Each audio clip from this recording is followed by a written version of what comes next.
Hello everyone, আজকে আমি বানিয়ে নিচ্ছি একটি নতুন স্টাইলে ডিম টোস্টের রেসিপি। তো ডিম টোস্টটি বানানোর জন্য প্রথমে পেঁয়াজগুলিকে কুচি কুচি করে কেটে তারপর দিয়ে দিলাম এর মধ্যে লঙ্কা কুচি। লঙ্কাগুলো কুচিয়ে নেওয়ার পর এরপর দিয়ে দিচ্ছি সামান্য একটু ধনেপাতা কুচি।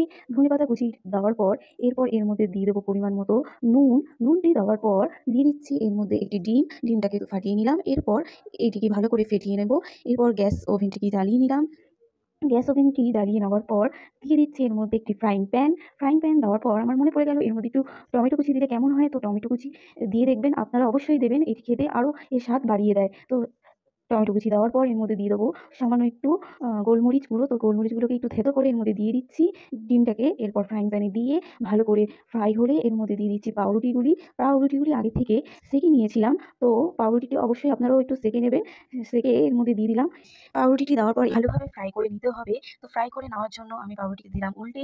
এরপর ভালো করে চেপে চেপে সুন্দরভাবে ফ্রাই করে নিতে হবে। তো আপনারা কি এভাবে কখনো খেয়ে দেখেছেন? একটু নতুন রেসিপি, অবশ্যই আপনারা একবার বাড়িতে ট্রাই করে দেখবেন কীরকম লাগে। তো আমি এই রেসিপিটি খেয়ে দেখেছি, খুবই সুন্দর খেতে, একটু অন্যরকম। আমরা যেভাবে সাধারণত টোস্ট খেয়ে থাকি তো তার থেকে এটি আলাদা। তো আপনারা বাড়িতে অবশ্যই একবার ট্রাই করে দেখবেন। আর ভিডিওটি ভালো লাগলে একটি লাইক দেবেন এবং পাশে থাকবেন। পাশে থাকার জন্য সাবস্ক্রাইব অবশ্যই করে নেবেন। তো আমি ডিম টোস্টটি নামিয়ে নিলাম। এরপর পিস করে কেটে নিচ্ছি। তো কেটে নেওয়ার পর দিয়ে দিয়ে দেবো সামান্য একটু টমেটো কেচাপ। তো টমেটো কেচাপ দেওয়ার পর এটার স্বাদ আরও সুন্দর হয়ে যায়।